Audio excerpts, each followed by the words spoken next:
The Fresh Prince of Bel-Air, 1990 to 1996, wasn't just a sitcom, it was a cultural milestone that blended comedy, heart, and social commentary like no other.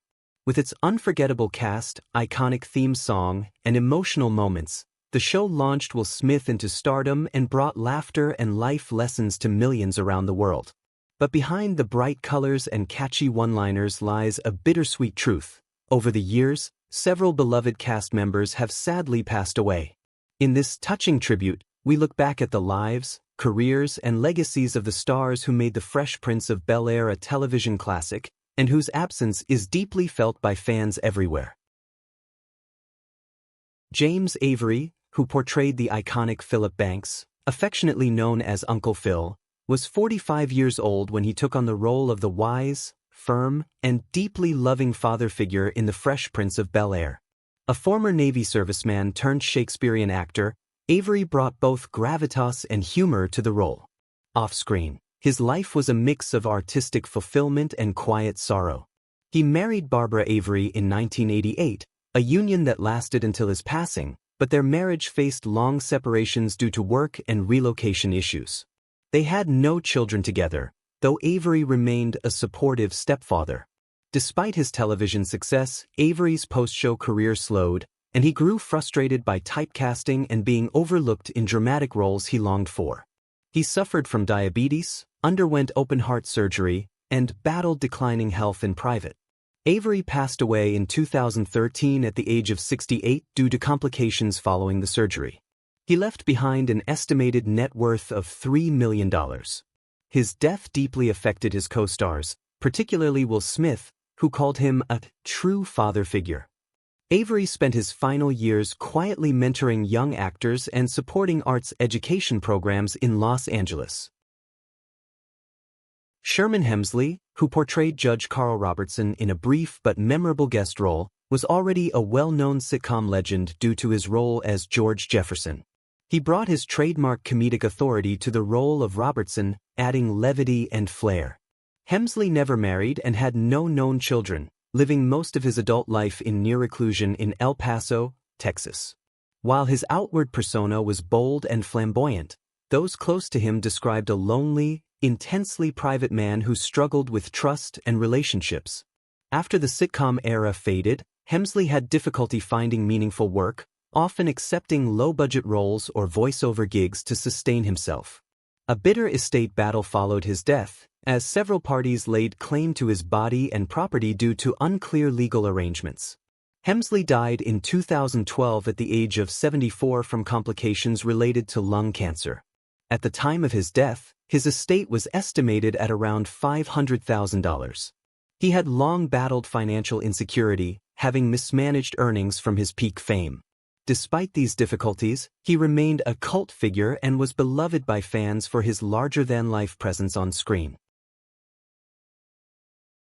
Helen Martin, who portrayed the outspoken and humorous Miss Booker in The Fresh Prince of Bel-Air, was in her late 80s during her guest appearance.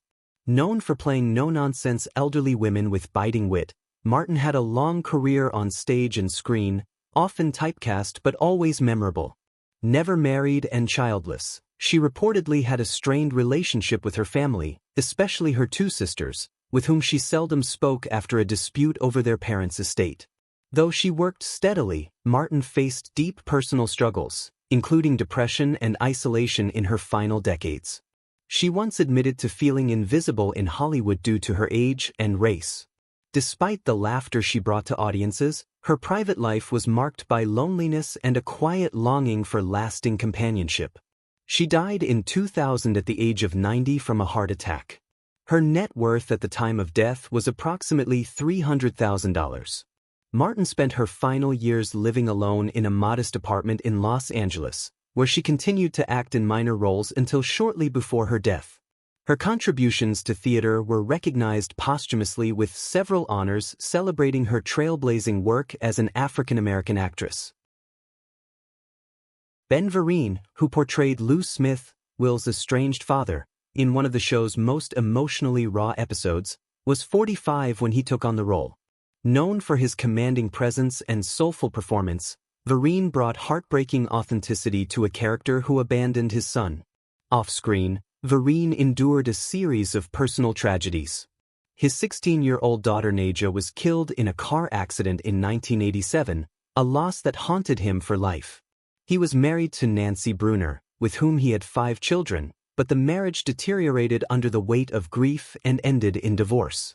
Vereen also struggled with addiction in the 1990s and suffered a near-fatal car accident in 1992 that left him partially paralyzed for months. Despite attempting a comeback, his career never regained its former glory. In 2018, he faced allegations of sexual misconduct during a stage production he directed, which tarnished his public image late in life. Vereen died in 2024 at the age of 77 from complications of diabetes and a stroke. His net worth at the time of death was estimated at $1.5 million. He passed away in seclusion, far from the Broadway lights that once celebrated his talent. John Witherspoon, who guest-starred as Augustus Adams, brought his signature high energy and eccentric humor to the role. Already known for his iconic work in the Friday films, Witherspoon was a fan favorite for his unique comedic delivery. Born into a large family in Detroit, he maintained strong family values, marrying Angela Robinson in 1988. They had 2 sons, John David, J.D., and Alexander, both of whom Witherspoon adored and often included in his comedy routines. Despite his joyful public image, Witherspoon quietly struggled with hypertension and the pressure of sustaining financial security for his family. He frequently performed in smaller comedy clubs well into his 70s, often citing the fear of becoming irrelevant. His career was impacted by typecasting, and he expressed disappointment over being excluded from major film projects in later years. Witherspoon passed away suddenly in 2019 at the age of 77 due to a heart attack. His estate was valued at approximately $4 million. Though his passing shocked fans and colleagues alike, his legacy lives on through his sons and the many comedians he mentored throughout his career. Whitman Mayo, who portrayed Reverend Sims on The Fresh Prince of Bel-Air, brought warmth and a soulful presence to his brief but memorable role as a friendly spiritual advisor. At the time, Mayo was already beloved for his earlier portrayal of Grady on Sanford and Son, yet his career stalled in the late 1990s. His jovial screen presence masked a life of struggle off-camera. He married 3 times, but each union ended in divorce due to infidelity, long-distance strain, and deepening depression. He had 4 children, Tawana, Raymond, Linnell, and Whitman Jr., but his relationship with them was marred by absence and financial hardship. He declared bankruptcy in 1996, losing most of his savings to failed business ventures, including a failed jazz cafe in Atlanta. His final years were shadowed by diabetes, heart issues, and chronic loneliness. Though he tried teaching drama at Clark Atlanta University, declining health forced him to retire. He died in 2001 at the age of 70 from a heart attack. His estate at the time was valued under $50,000, and he was living in subsidized housing. Despite his tragic end, his colleagues remembered him for his big heart and ability to make people laugh even in his darkest moments. Roscoe Lee Brown, who played Dr. Pritchard, an eloquent and composed physician on The Fresh Prince of Bel-Air, was admired for his baritone voice and intellectual demeanor.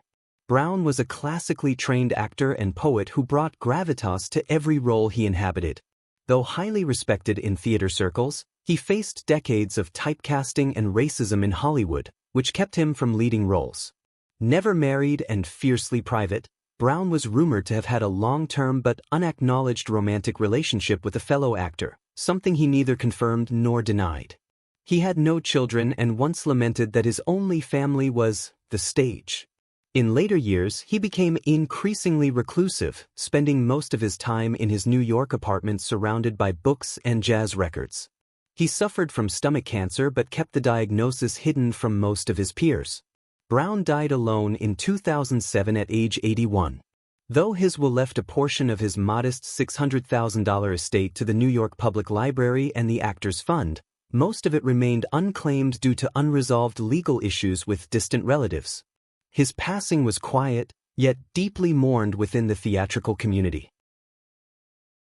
Florence Stanley, who played the strict yet sharp-tongued Miss Dubrow on The Fresh Prince of Bel-Air, brought a biting wit and dry humor to the screen that belied her deep personal sadness. Stanley was already a veteran of stage and television but struggled to secure meaningful roles after the series ended. Married for 45 years to actor Martin Newman, their relationship grew cold in later years. They had one son, Joshua, who distanced himself from both parents after entering adulthood, reportedly due to emotional neglect and unresolved childhood trauma. Stanley rarely spoke about her family life, instead burying herself in work and community theater. She suffered a nervous breakdown in 2001 following the sudden death of her sister and never fully recovered. Living in near seclusion in Los Angeles, she was diagnosed with a progressive lung condition and died in 2003 at age 79. Her estate was worth approximately $400,000, a reflection of years of modest living and frugal habits. Friends remembered her as fiercely independent, but quietly tormented by regrets over lost time with her family and a career she felt never fully honored her talent. Milton Berle, who guest-starred as Max Jakey, the over-the-top, slapstick legend who clashed hilariously with Will Smith, was a comedic titan whose presence lit up every scene. But behind his comedic genius lay a lifetime of tragedy and turbulence. Berle had a storied career spanning vaudeville, film, and early television, but his later years were plagued by a desperate need for relevance. Married 3 times, most notably to Ruth Cosgrove, whom he divorced after allegations of abuse, Berle had 2 sons, William and Michael, both of whom struggled with addiction and severed ties with him in the 1980s. He reportedly fathered several illegitimate children, though he acknowledged none. In his final years, Berle suffered from colon cancer, severe arthritis, and advanced dementia. He died in 2002 at age 93, having spent his last years in a Beverly Hills care facility, isolated from much of the entertainment community that once revered him. His estate, once worth tens of millions, had dwindled to around $1.2 million, most of which was tied up in litigation from past business deals. Despite the wealth and fame, Berle's twilight years were marked by bitterness, lawsuits, and estrangement. Phil Leeds, remembered for his quirky and eccentric portrayal of Dr. Mumford on The Fresh Prince of Bel-Air, had a face and voice instantly recognizable to television audiences, though his fame never translated into financial stability. A former stand-up comic-turned-character actor, Leeds had a long career in bit parts, always delivering comic relief with offbeat charm. He never married, often joking that no sane woman would share a bed with this mug.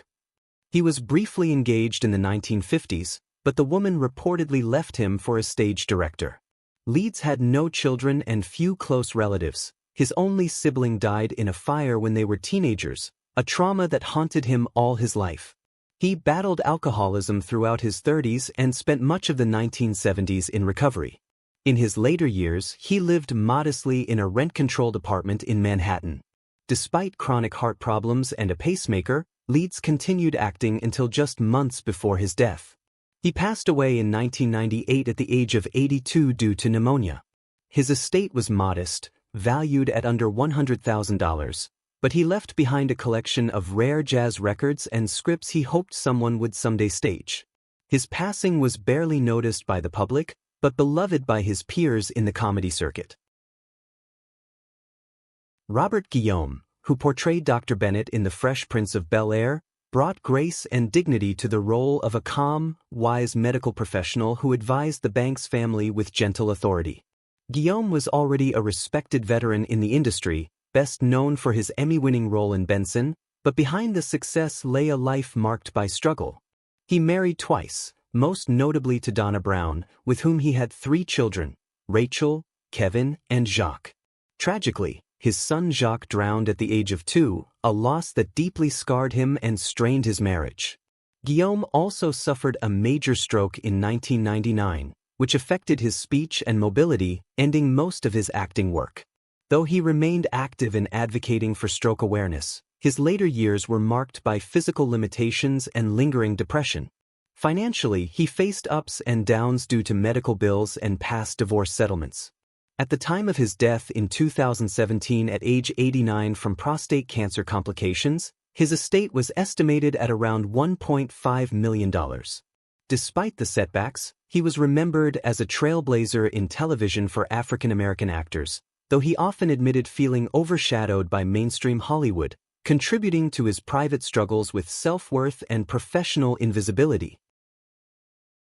Ray Walston, who played Father Cronin in a guest role on The Fresh Prince of Bel-Air, was 76 when he portrayed the thoughtful and empathetic priest offering quiet guidance. Walston, known for his earlier fame in My Favorite Martian and Picket Fences, had a career that fluctuated between acclaim and neglect. In private, his life was steeped in quiet melancholy. He was married to Ruth Calvert for over 50 years, a rare Hollywood constant, but their marriage was often described as emotionally distant. They had one daughter, Catherine, but he struggled to connect with her due to his long absences and work-centric life. Walston battled health issues for much of his later life, including lupus and ultimately lung cancer, which led to his death in 2001 at age 86. Although known publicly as witty and sharp, close friends often described him as lonely, especially after retiring. He frequently spoke about feeling forgotten by the industry he gave everything to. At the time of his death, his net worth was estimated at just under $1 million. He left behind a modest estate and a reputation as an actor's actor, respected, though never fully appreciated by the Hollywood elite. Vernee Watson-Johnson, born in 1949, played Vi Smith, the grounded, protective mother of Will Smith's character, offering one of the most heartfelt and maternal performances in The Fresh Prince of Bel-Air. Off-screen, however, Vernee's life was anything but stable. She was married twice, first to actor Van Johnson, with whom she had a daughter named Sunday. The marriage was short-lived and marred by infidelity and financial instability. Her second marriage ended in emotional turmoil, leaving Vernee to raise her daughter largely alone. Despite a prolific TV career, Vernee often found herself typecast, rarely offered leading roles, and frequently working paycheck to paycheck. Her mental health quietly suffered due to professional frustration and the burden of being a single parent in a high-cost city. Though she found some renewed recognition in voice acting and supporting roles in General Hospital, she often struggled with feelings of invisibility in Hollywood. Now in her mid-70s, she lives modestly in Los Angeles, devoting time to church and mentoring young Black actresses. Her estimated net worth is approximately $600,000. Despite a public image of strength, Vernee's journey reflects resilience forged through personal heartbreak, systemic limitations, and deep familial loss. Sherman Howard, born in 1949, portrayed Counselor Fields, a professional and composed figure who offered mental health support to students on The Fresh Prince of Bel-Air. Though his performance was brief, it resonated with depth and clarity, reflecting his classical training and extensive stage work. Behind the calm exterior, however, Howard faced a turbulent personal path. Married to actress Donna Bullock, their relationship was initially full of promise but later plagued by long periods of separation due to clashing career paths. They had one son, Elijah, who suffered from chronic illness during childhood, an emotional weight that deeply affected Sherman's ability to focus on acting. His post-Fresh Prince career drifted into obscurity, limited mostly to off-Broadway productions and minor TV roles.